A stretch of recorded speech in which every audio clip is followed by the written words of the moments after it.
Welcome back to my real estate podcast with David Liberatore. I'm your host, and today we're diving into something that a lot of people fantasize about but don't really understand: what it's actually like to live on Longboat Key year-round.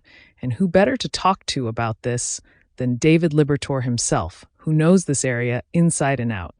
David, thanks for being here. Hey, thanks for having me.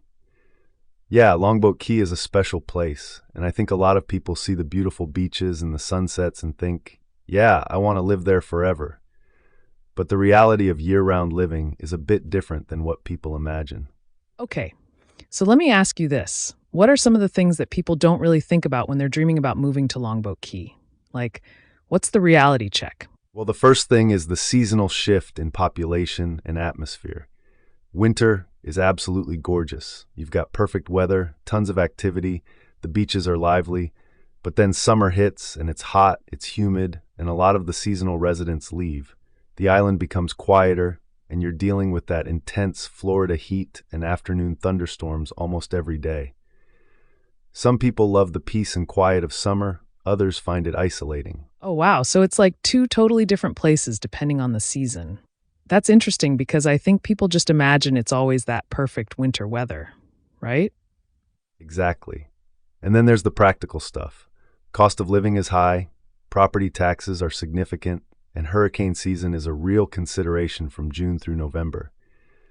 You're always thinking about storm prep, evacuation routes, insurance costs. It's just part of the mental load of living here year-round. Plus, everything from groceries to services tends to be pricier because it's an island community.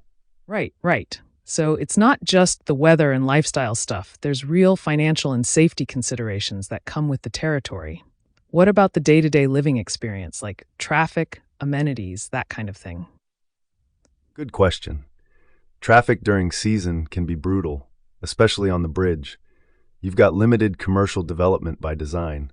Longboat Key is pretty residential and protected. So if you want to do serious shopping or dining, you're heading to Sarasota or Siesta Key. That's actually something a lot of people appreciate about living here. It's quiet and exclusive, but it also means you're not living in a bustling community with everything at your fingertips. You're making a choice for peace over convenience. You know what I think is so cool about that perspective, though? It sounds like living on Longboat Key year-round is really about knowing what you're signing up for. It's not just a vacation fantasy. It's a lifestyle choice with real trade-offs. Absolutely. And I think that's what separates people who thrive here from people who get frustrated. The ones who are happy year-round are the ones who genuinely love the slower pace, who don't mind the heat and humidity, who appreciate the natural beauty even when it's sweltering. They've accepted that they're trading some convenience for an incredible quality of life. They're not trying to recreate their old life here. They're embracing a different life. That's a really good way to put it. So, for someone listening who's actually considering this move, what would you say is the most important thing they should do before making that leap? Spend time here during the off-season. Come in July or August when it's hot and the island is quiet. See how you feel. Talk to year-round residents, not just the seasonal folks. Get a real sense of what daily life looks like when it's not perfect beach weather.